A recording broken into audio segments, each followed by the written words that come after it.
And welcome to a conversation with former President Donald Trump. This discussion continues a decades-long tradition during election years of inviting journalists to discuss the policies and their impact with the candidates who are running for president, and the impact of those policies, especially in Black communities. Former Presidents George W. Bush, Barack Obama, and Bill Clinton have attended the NABJ conventions either as presidents or as presidential candidates in past years. NABJ is currently in conversation with Vice President Kamala Harris's team to schedule a Q&A either in person or virtually in September. As journalists, we use opportunities like these both to inform our reporting, but also to help voters understand the choices that they face in a consequential and historic election year. NABJ has partnered with PolitiFact to fact-check this conversation in real time. You can access that feed on social media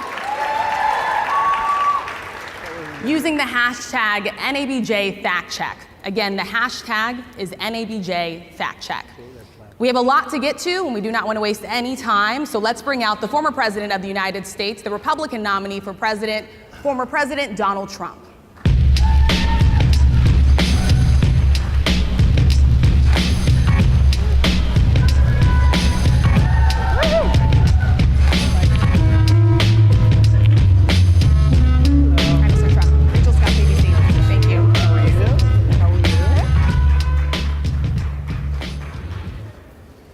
Mr. President, we so appreciate you giving us an hour of your time.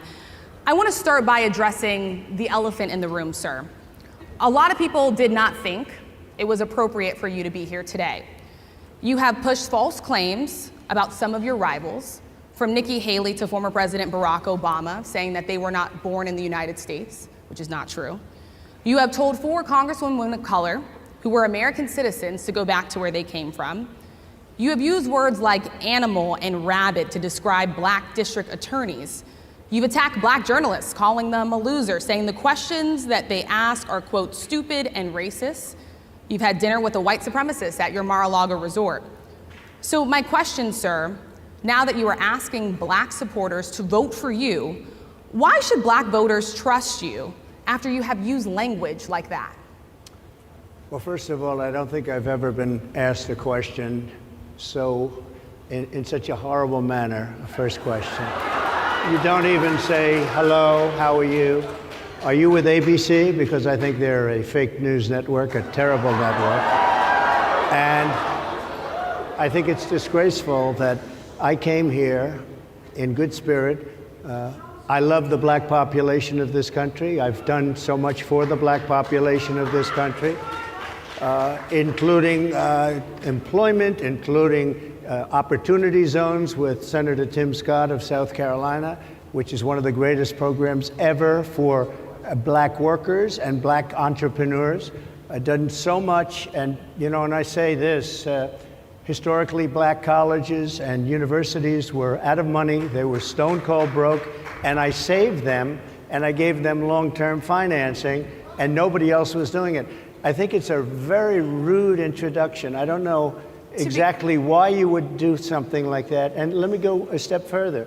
I was invited here, and I was told my opponent, whether it was Biden or Kamala, I was told my opponent was going to be here. It turned out my opponent isn't here. You invited me under false pretense. And then you said, you can't do it with Zoom. Well, you know, where's Zoom? She's going to do it with Zoom, and she's not coming. And then you were half an hour late, just so we understand. I have too much respect for you to be late. They couldn't get their equipment working or something was wrong. Mr. President, I would love if you can answer the question on your rhetoric and why you believe that Black voters should trust you with another 4 years. I have been the best president for the Black population since Abraham Lincoln. That's my answer. Better than President Johnson, who signed the Voting Rights Act? And for you to start off a question and answer period, especially when you're 35 minutes late because you couldn't get your equipment to work, in such a hostile manner, I think it's a disgrace. Let me just ask a follow-up, sir, and then we'll move on to other questions here. Some of your own supporters, including Republicans on Capitol Hill, have labeled Vice President Kamala Harris, who is the first Black and Asian American woman to serve as vice president and be on a major party ticket, as a DEI hire.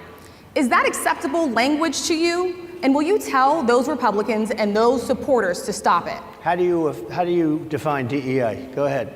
How do you define it? Diversity, equity, inclusion. Okay, yeah, go ahead. Is that what your definition? That is Give me a literally definition the words then. Would you give me a definition DEI. of that? Give me a definition of that. Sir, I'm asking you a question, No, a you very have to direct define question. it. Define it for me, if you would. I just defined it, sir. Do you believe that Vice President Kamala Harris is only on the ticket because she is a black woman? Well, I can say, no, I think it's maybe a little bit different. So I've known her a long time indirectly, not directly very much. And she was always of Indian heritage, and she was only promoting Indian heritage. I didn't know she was black until a number of years ago when she happened to turn black, and now she wants to be known as black. So I don't know, is she Indian or is she black? She has always But you know identified what? as a black woman. I She went to a respect historically either black one. college. I respect either one, but she obviously doesn't, because she was Indian all the way, and then all of a sudden she made a turn and she became a black person. Just to be clear, sir, do And you believe that I think she is somebody should look into that too when you continue in a very hostile, nasty tone. It's a direct question, sir. Do you believe that Vice President Kamala Harris is a DEI hire, as some I Republicans really have don't know. said? I mean, I really don't know. Could be. There are some, and there are plenty. I know this lady right over there, Harris, is a fantastic person who just interviewed me at length. And we had a great interview, I think, and I heard you got very good ratings on that Well, interview. you told me it was the longest one of your life, so we had a good discussion. Look, I want to talk about why you're here today. I mean, it is not lost on us how divided we are as a country. And as you were coming today, we really got to see that we were divided along the lines of race, along the lines of gender. And there is this question of, in this moment where we are, why come here? What is your message today?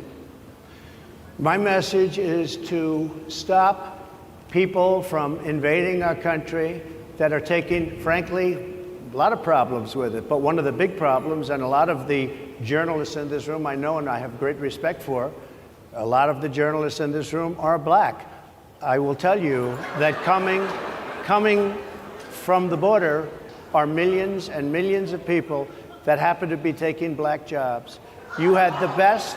What exactly is a black job, sir? A black job is anybody that has a job. That's what it is. Anybody that has a job. All right. And Mr. President, they're taking the employment away from black people. They're coming in, they're invading. It's an invasion of millions of people, probably 15, 16, 17 million people. I have a feeling it's much more than that. And everybody's been seeing what's happened. The first group of people, the black population, is affected most by that.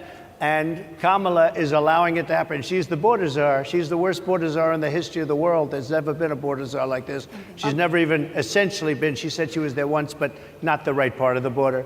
So she was a border czar. She's done a horrible job. These people are coming into our country, and they're taking black jobs and Hispanic jobs, and frankly, they're taking union jobs. Unions are being very badly affected by all of the millions of people that are pouring into our country. And one thing, as we discussed, many of these people are coming in from mental institutions, from prisons, from jails. They're gang members in other countries.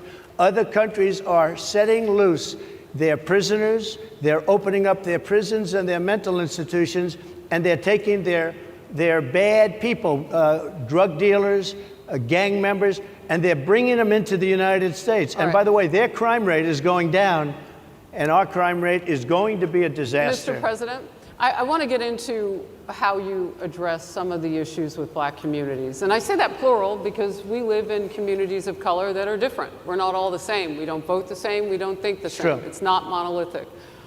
So as you come here today, I want to talk about something that bursts. And this is the weight of the inflation on this country right now.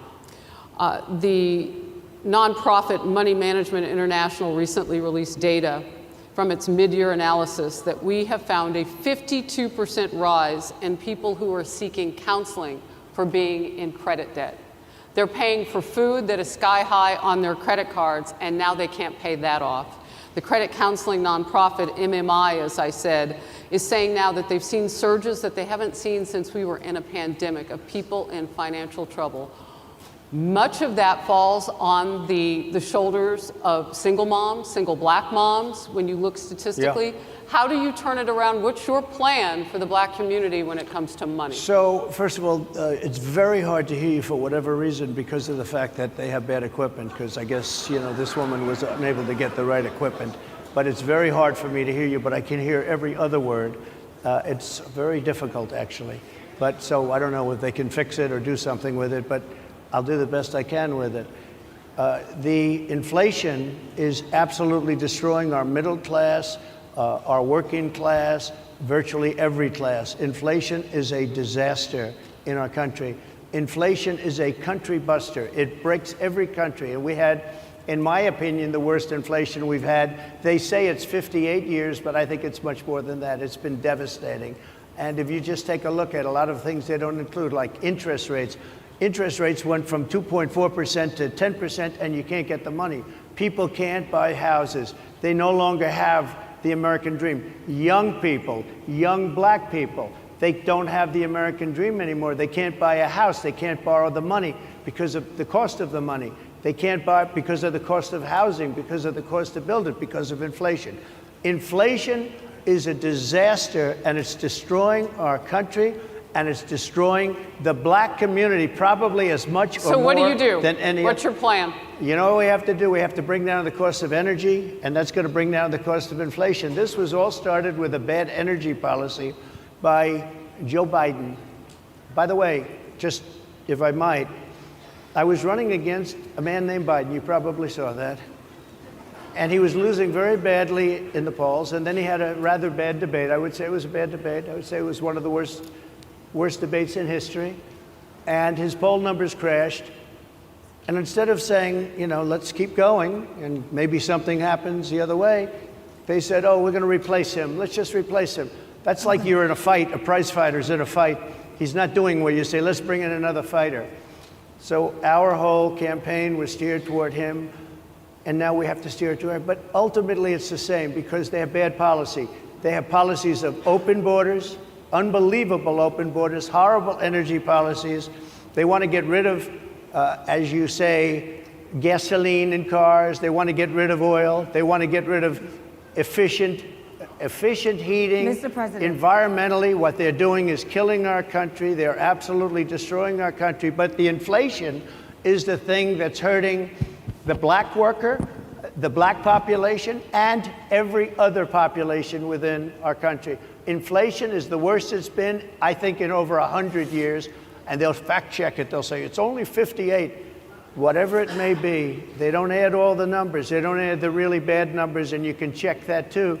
But inflation, Harris, is absolutely destroying this country and the people in our country. Yes, Mr. ma'am. President, can I ask you another question Yes, that is also impacting black Americans? And that's very clear now. Good. I'm sorry? It's very clear. I hear you. Okay. So Sonia Massey, someone from Illinois, an unarmed black woman, was shot the other day in her home by a deputy sheriff.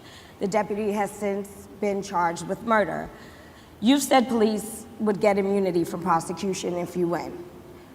Why should someone like that officer have immunity, in your opinion? Immunity? Immunity. I don't know the exact case, but I saw something, and it didn't look good to me. It didn't look good to me. Are you talking with the water, right? Yeah, well, police unions are not backing this person either. Okay. But again, why would... They're going to be charging the officer. I guess they're charging the officer. So why should he receive immunity? Well, he might not. I mean, it depends. It depends on what happens. I'm talking about people that are much different cases than that. We need people to protect ourselves. And by the way, in Chicago, as an example, a few weeks ago, July 4th weekend, they had 117 shootings and 17 deaths. Nobody wants that. Nobody wants that. We need to have our police officers have the respect and dignity back. In this particular case, I saw something that didn't look good to me. I didn't like it. I didn't like it at all. So can you get a little more specific back to the immunity question? Who would make those Well, right now, for the most part, people are protected by their unions, by their police unions, or by their police departments. But I'm saying if I felt, or if a group of people would feel that somebody was being unfairly prosecuted because the person did a good job maybe with crime, or made a mistake, an innocent mistake. There's a big difference between being a bad person and making an innocent mistake. But if somebody made an innocent mistake, I would want to help that person. What would those exceptions be? What would determine You an go innocent after mistake? somebody and it's a very close call and it's very dangerous. And you know, they have, the policeman's life and woman is a very difficult thing because sometimes you have less than a second to make a, you know, life and death decision. And sometimes very bad decisions are made. They're not made from an evil standpoint, but they're made from the standpoint of they made a mistake. So I want to follow up really quickly. You know, I find it interesting because you do talk about reining in prosecutors, especially when it comes to prosecutors that are prosecuting you. Why doesn't that skepticism apply to law enforcement? Well, I've been prosecuted because I'm a political opponent of two people that have weaponized our justice system. I've been prosecuted. I just won the big case in Florida. Everyone said that was the biggest case. That was the most difficult case. And I just won it. Now, Biden has a similar case, except much worse. I was protected under the Presidential Records Act. Biden wasn't, because he wasn't president at the time. And he had 50 years worth of documents. And they ruled that he was incompetent, and therefore he shouldn't stand trial. And I said, isn't that something? He's incompetent, and he can't stand trial, and yet he can be president. Isn't that nice? Mr. President, but they released him on the basis that he was incompetent. They said he had no memory, and he was a nice old guy, but he had no memory, and therefore we're not going to prosecute him.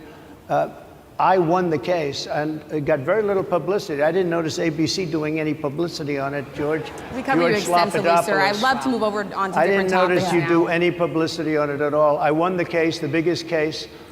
This is an attack on a political opponent. I have another one where I have a hostile judge. We have you for a limited time, sir. I'd love to move on to different topics. No, excuse you. You're the one that held me up for 35 minutes, just so you understand. If we can move on now to the state of the race, sir, I want to get back to the campaign. Senator J.D. Vance is your running mate. He's had a lot of controversy lately, and I want to read you a few things that he has said in the past. He said the Democrats running the country are a bunch of childless cat ladies who are miserable at their own lives and the choices they've made, and so they want to make the rest of the country miserable too. He's not talking here about how great it is to be a parent. He's attacking what he says are the choices people are making to not have children. Did you know that he had these views about people who do not have children before you picked him to be your running mate, and do you agree with him? No, I know this. He is very family oriented, and he thinks family is a great thing. That doesn't mean he thinks that if you don't have a family, it's not. I know people with families, I know people with great families, I know people with very troubled families, and I also know people with no families. They didn't meet the right person. Things happen. You go through life, you don't meet the right person. But he's not just talking about families here. He also says that people that don't have children should get less votes than those that do. I'm just speaking for myself. Is that your campaign I think position? I'm speaking for him too. He strongly believes in family, but I know people with great families. I know people with not great families that don't have a family, and the people without the family are far better. They're superior in many cases, okay? He's not saying they're not. What he's saying is that he thinks the family experience is a very important thing. It's a very good thing. But that doesn't mean that if you grow up and you grow older and you don't meet somebody that would be wonderful to meet and would have been good, that that's a bad thing. He's not saying that. My interpretation, you'll have to ask him actually, but my interpretation is he's strongly family oriented, but that doesn't mean if you don't have a family, there's something wrong with it. Just one last point and then we'll move on. Just one of the bedrock principles of American life is one person, one vote. Senator J.D. Vance has suggested that someone who has children should have more votes than a person who does not have children. I just want to be clear here. Is that the position of your campaign? Well, no, but it's not something I have ever heard before. I can tell you this. Right now you have illegal aliens coming into our country, many from prisons and many from mental institutions, and they want to give them votes. I don't think they should have votes. They came into our country illegally, and they're taking the vote away from all of the people in this room that have been here a long time, that have worked hard, that in many cases, and you'll see this happening, if I'm not elected, you're going to see it happening. If I am, you're not going to have any problem. But you're going to see it happening a long time. You're going to see the people in this room and people outside of this room are going to be losing their jobs to people that have come into this country illegally. Mr. President, can we stay with just kind of the state of the race right now? Because I felt like that vice president question, candidate question was right in there with that. So let's talk about J.D. Vance for a little bit. He's had some stumbles out of the gate. I don't know if you're hearing what we hear as reporters, but it's been a tough couple of weeks for him. Why did you choose J.D. Vance? Why did you choose him? And I'm having a hard time hearing too. I chose know him everybody out because- there can, but it's I'll hard tell to you hear. why. I chose him because he's a very strong believer in work and the working man and woman, and especially the working man and woman who have been treated very unfairly, because you have many of them in this room, but you have many of those people, they were treated very unfairly. They worked very hard and they were treated unfairly. He wrote the book that became a bestseller. The movie became a smash hit. He's a very smart guy without the benefit of having a family that has contacts, like a father that was well connected. He got into Yale Law School. He graduated in 2 years from Ohio State, summa cum laude.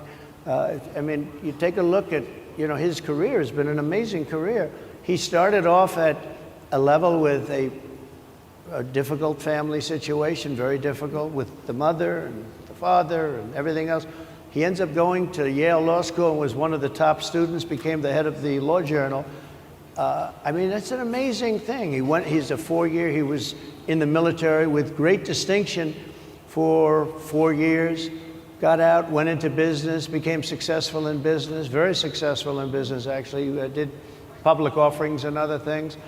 And I have to believe in that. I mean, he's somebody that was born in a rough situation. Most of the people know that situation because it was very well documented in his book. And I have a lot of respect for somebody that can get into Yale and become one of the best students in Yale, that meets a young woman at Yale who was also outstanding, and they get married, they have a beautiful family, but he had he's made himself an amazing life. He then goes to Ohio, lives in Ohio, and he had my endorsement. That helped. But he wins the Senate. He becomes a United States Senator. So he's a United States Senator. So, so Harris, like I respect you for your success, I respect people for thank their you. success. The reason I asked the question is because the last time you and I sat and talked was the day that you were shot.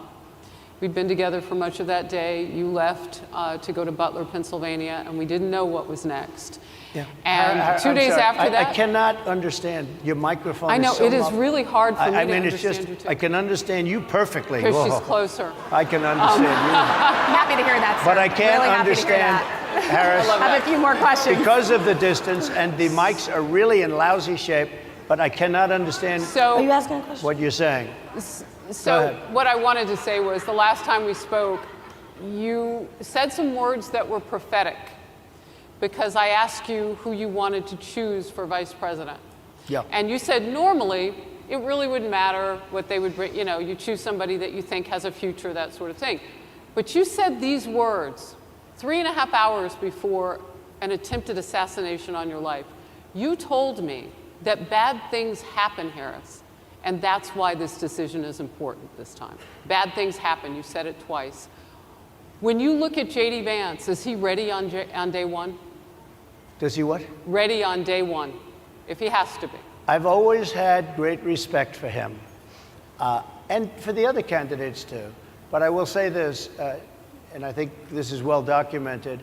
Historically, the vice president, in terms of the election, does not have any impact. I mean, virtually no impact. You have 2 or 3 days where there's a lot of commotion as to who, like you're having it on the Democrat side, who it's going to be. And then that dies down, and it's all about the presidential pick. Virtually never has it mattered. Maybe Lyndon Johnson mattered for different reasons of what we're talking about, not for vote reasons, but for political reasons, other political reasons. But historically, the choice of a vice president makes no difference. You're voting for the president, and you can have a vice president who's outstanding in every way, and I think JD is. I think that all of them would have been, but you're not voting that way. You're voting for the president. You're voting for me. If you like me, I'm going to win. If you don't like me, I'm not going to win. I'm going to get my J.D. Vance question in. JD Vance? I'm going to get my J.D. Vance question in. To your point and to Rachel's point, he has a lot of opinions about childless women like myself or divorced people like yourself. Do you think, well, I mean, my point but at is least here. it was said in a friendly manner. My point is, do you think the Republican Party is getting a little bit too judgy about people's lives when you think about abortion or when you think about what J.D. Vance is saying? I don't think, look, I think that the Democrat Party is really the one that has the problem. I think they're radical on abortion because they're allowing abortion in the 9th month. They're allowing the But death. I think it's they're about allowing freedom, the death right? of a baby after the baby is born, based on Sir, the that governor is of illegal Virginia. in every state in the That's- country. Based on the governor of Virginia, Executing a they're baby in allowing the every death state of in the the country baby is illegal. after it's born. It's a They're allowing crime. abortions in the 8th and 9th month. Well, of Democrats pregnancy. have denied I think they're right. that. And I That's think the the thing. Republican Party is actually much less. I think I've made them much less radical, perhaps, but the Republican Party, what we're doing is bringing it back to the states where everybody wanted it. Democrats, Republicans, liberals, conservative, everybody wanted abortion brought back. They didn't want Roe v. Wade in the federal government. They wanted it, everybody But the wanted majority it of back. Americans oppose Excuse Roe me. v. Wade being They- overturned. They Multiple don't know polls have about showed that, this. sir. Right now, they're voting. It brought it back to the states. Now, I happen to believe in the 3 exceptions. Ronald Reagan believed with rape, incest, life of the mother. I do. I think most people do. I think most Republicans do also. But if you take a look, right now they're doing, it's an amazing thing, out of the federal government, it's in states, and people are voting. And I will say, Ohio is, let's call it a more liberal version, has been approved. Kansas, the same thing, a little bit surprising to a lot of people. But the people are now voting. And it's taking this issue that's been going on for 52 years and has torn our country apart, and it's giving it to the people to vote on. And they're voting. And many states have already voted. Others are in the process of voting. And it's bringing it back to the people and a vote of the people. And it's not at all radical. And again, you have to follow your heart. I happen to believe in the 3 exceptions. Most people believe in the 3 exceptions. Most Republicans believe in the exceptions. But they don't want to see an abortion in the 9th month or the 8th month. Almost everybody agrees to that. And they certainly don't want to see, in the case of the governor of Virginia, the former governor, I might add, who said, we set the baby aside and then we decide what to do. Meaning, what do? We execute the baby. That's a radical, horrible position. And some people want that. I don't want it. Most people don't. Thank you. Can I just pivot really quickly to another question about, you brought up health, Harris. You're an active man. We see you golfing all the time. But if you win, you'll still be president at 82, which is older than Biden is right now. But not mentally. Look, mentally. Here's the question. He shot. But most people, I know many people in their 80s and their 90s that are in great shape. Some of our greatest leaders. You look at throughout the world history, the greatest leaders, some of the greatest leaders in the world were in their 80s. But here's the question. Would you consider stepping down if you felt that your health was declining? Or would you? Oh, absolutely. And who would make, I think I'd know. How would you make that decision? I think I'd know. Look, if I came onto a stage like this and I got treated so rudely as this woman treated me. Oh my goodness. And I'm fine with it because she was very rude, sir. Very rude. That wasn't a question. She Sir, didn't ask you me can a answer the question. question. She gave a statement. That wasn't a question. I repeated You your can answer the statement, sir, question. actually. You said you would. You would Oh, make that absolutely. decision If to I step thought down. that I was failing in some way, I want people to be sharp. I'll go a step further. I want anybody running for president to take an aptitude test, to take a cognitive test. I think it's a great idea. And I took 2 of them and I aced them. Well, I took 2 of them. But let me ask you. Yeah. I would like to have people running for president, and I don't mean because they're 75 or 85. I think anybody running, I'd like to do it. People say it's not constitutional. I would like to have something passed where you can do it. I think we should know. I mean, I've watched what's happened in the last couple of years under this gentleman, and our country is a mess.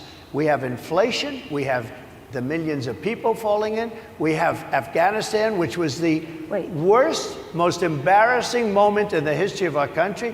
What he has done to our country, and her too, What they've done to our country, she has been a horrible vice president. She's considered the worst vice president in the history of our country. Don't mean to President- interrupt you, but would you consider taking the cognitive test Mr. President, I would love to and do make it. it public? Well, I've already taken 2 of them, but I'll do it again. Mr. I President, suggested, how do you Your president. intend to? I suggested, Harris, that let's take one. I said, Joe and I will go and take a cognitive test. Now, I'd do it with her, too. I would do it with her also. You know what? She failed her law exam. She didn't pass her law exam, so maybe she wouldn't pass the cognitive test. Mr. Are President, you saying she wouldn't pass? Just to be clear, I'm just giving you the facts. to be clear, you don't think I'm Harris just How do you giving the intend- facts. and she look- didn't pass her bar exam, and she didn't think she would pass it, and she didn't think she was going to ever pass it. And I don't know what happened. Maybe she passed it. I She guess did pass it. There's a She man did- over she here. did I think in fact pass he it. must work for Mr. her. President, I would love to ask you about January 6th. You've called yourself the candidate of law and order. Yeah. When Time Magazine asked you if you would consider pardoning all the rioters, you said, yes, absolutely. Sure. You called them patriots. 140 police officers were assaulted that day. Their injuries included broken bones, at least one officer lost an eye, one had 2 cracked ribs, 2 smashed spinal discs, another had a stroke. Were the people who assaulted those 140 officers, including those I just mentioned, patriots who deserve pardons? Well, let me bring it back to modern day. Like about 5 days ago, we had an attack on the Capitol, a horrible attack on the Capitol. You saw the people that were protesting and spraying these incredible monuments, bells, lions, all these magnificent limestone and granite with red paint, red spray paint that will never actually come off, especially in the limestone. It will never, I'm a builder, I know about this stuff. It'll never, you'll see it in 100 years from now. They viciously attacked our government. They fought with police. They fought with them much more openly than I saw on January 6th. What's going to happen to those people? What's going to happen to the people in Portland that destroyed But sir, my that question city? is on those. What's going to happen to my the question people is that on tried those to burn rioters down- who assaulted Excuse me. officers. You have to Would answer. you pardon What's those going to people? happen? Oh, absolutely, I would. You If would they're pardon innocent, those- If they're innocent, I would pardon them. They've been convicted. And by the way, the Supreme Court just well, they were convicted by a very tough system. How come the people that tried to burn down Minneapolis, how come the people that took over a large percentage of Seattle, how come nothing happened to them? How come the But people sir, we're that, talking about how people come that the were people- seen no, beating We're officers talking about with federal flagpoles, buildings. dragging them down the stairs. They're on They video. try- Have you seen that Really? video, Oh, sir? really? Well, they you would shot- pardon those. You would pardon those rioters? They shot a young lady in the face who was protesting. They shot her in the face. You know, nobody died that day. You do know that. But people died in Seattle. Nobody died, but people died in 140 Minneapolis. officers You know, were people died in assaulted that Minneapolis. day. And nothing happens, and nobody ever talks, and nothing happens to those people. But you went after the J6 people with a vengeance. And I'll tell you what about the cops that were, and I'm all for the police, as you know, but what about the police that are ushering everybody into the Capitol? Go in, go in, go in. What about that? Look, No one was nothing ushered is into the Capitol. nothing is perfect in life, but you have people from Minneapolis, you have people just from 5 days ago in Washington, D.C. They were having fist fights and fighting with the police. They were spraying and destroying, they were desecrating our monuments in Washington, D.C. 5 days ago, and nothing happened to them. And you can't have 2 systems of justice. That's why they went after me as a political opponent, because they felt they couldn't win without doing that. And we're going to win our cases and we're going to be vindicated. But I have to spend a lot of time on that and money. That's what they want. After the election, they won't care. Although in my case, I think they probably will, because the hatred is pretty deep. But I'll tell you, they went after me as a political opponent. That's never happened in our country before. And it sets a terrible, terrible precedent. what do you do on day one if you win? What's your first thing? What do? I close the border. And I do 2 things, because I can do a lot of things simultaneously. I close the border. We don't want people coming in. We want people to come in, Harris, but they have to be vetted. They have to be checked. They have to come in legally. We want Legal, people. I want yeah. people to come into our country, but they have to be vetted. They have to be checked. So when you say, what do? That, and I drill, baby, drill. I bring energy way down. I bring interest rates down. I bring inflation way down, so people can buy bacon again, so people can buy a ham sandwich again, so that people can go to a restaurant and afford it. Because right now, people can't buy food. Your grocery bills are up 40, 50, 60%, right? She's agreeing to me. Oh, she's agreeing. Thank you. I like you very much. Mr. President, I think we are. But it's true. Your grocery bills are up. And then they're mandating that you buy an all-electric car. You know, Elon Musk endorsed me, and he's a friend of mine. He's a good guy. He's a smart guy.